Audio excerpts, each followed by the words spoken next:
Sa ngalan ng Ama at ng Anak at ng Espiritu Santo.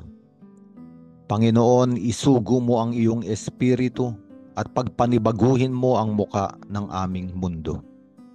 Ang mabuting balita sa araw na ito ay mula kay San Lucas, Kapitulo 17, versikulo 26 hanggang 37.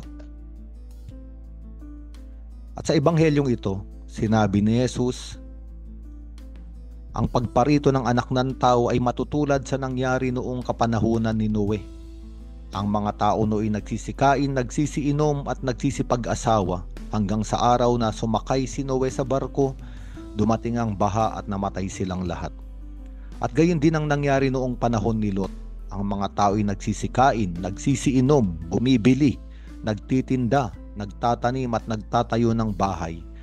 Ngunit ng araw na umalis si Lot sa Sodoma, umulan ng apoy at asupre at natupok silang lahat. Ganoon din ang mangyayari sa pagdating ng anak ng tao. At ang ebanghelyong ito ay malinaw na sinasabi na darating ang anak ng tao kung kailan ang sangkatauhan ay ginagawa ang mga kailangang gawin sa araw-araw. Sila ay abala sa pagbibili, sa pag-aasawa, sa pagtatanim, sa pag-aayos ng bahay, sa pagbuo ng kabuhayan, sa pagkain, sa pag-inom, sa pagsasaya. At itong ebanghelyong ito ay para rin sa ating lahat ngayon. Sapagkat ang daigdig natin ay ito ang ginagawa. Bumabangon sa umaga para maghanap buhay, para kumain, pakainin ng pamilya, gumawa ng kaunting kaligayahan,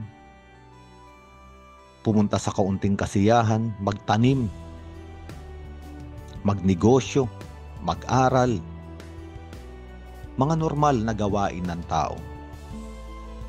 At sinasabi ng Panginoon, ito ang araw na darating ang anak ng tao.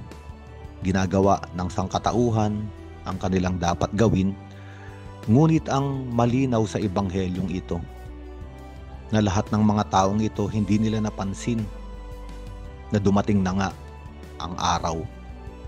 Kaya lahat sila ay napahamak katulad nung panahon ni Noe at nung panahon ni Lot. Hindi sinasabi rito ni Jesucristo na masamang gawin ang mga dapat gawin sa pang-araw-araw na buhay. Mabuti ang magtrabaho, mabuti ang maghanap ng pagkain para sa tahanan, mabuti ang uminom, mabuti ang magpakasal, mabuti ang magtanim, mabuti ang lahat ng mga bagay. Sapagkat kailangan gawin ng tao ang dapat niyang gawin. Ngunit may kulang. At ano ang kulang? Sa panahon ni Noe at sa panahon ni Lot, sila ay hindi nagbantay. Sila ay hindi nakinig na darating ang Panginoon. Ang ibig sabihin, sila ay naging abala sa mga makamundong bagay. At dahil sila ay abala, wala nang puwang ang Diyos sa kanilang buhay. Kaya nga, dumating yung baha sa panahon ni Noe, dumating ang pag-ulan ng apoy at asupre sa panahon ni Lot, walang nakapaghanda. Kaya nga kung may naisabihin sa atin ang ebanghelyong ito, ngayon, ang sinasabi nito, kailangan nating magbantay. Habang ginagawa natin ang mga dapat gawin sa pang-araw-araw na buhay, kailangan nating magbantay, kailangan nating maging gising. At paano mangyayari ito? Mangyayari ito kung mayroon tayong pananampalataya. Kung araw-araw sa ating isip, sa ating puso ay naroon ang pananampalataya sa Diyos. Naroon ang paghihintay. Na sa kahit anong oras, lalo pa nga sa oras na hindi natin inaasahan, siya ay darating. At kung ating pag-uusapan, ano bang mangyayari kung darating ang Panginoon? O kailan darating ang Panginoon? Ang Panginoon ay dumarating sa ating buhay sa iba't ibang paraan. Dumarating siya minsan sa gitna o sa pamamagitan ng mga kaligayahan, kagalakan.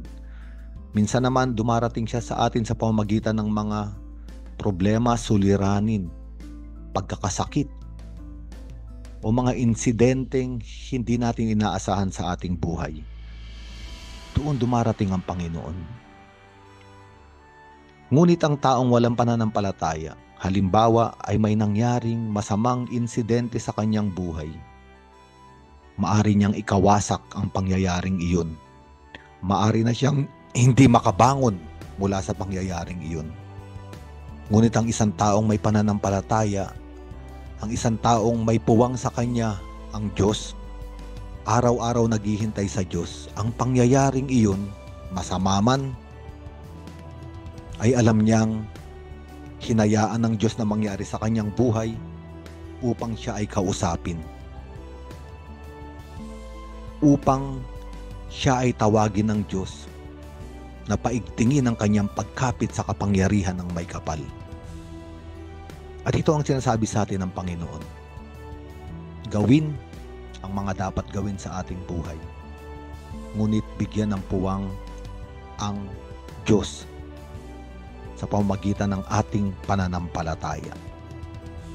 Sa ngalan ng Ama at ng Anak at ng Espiritu Santo.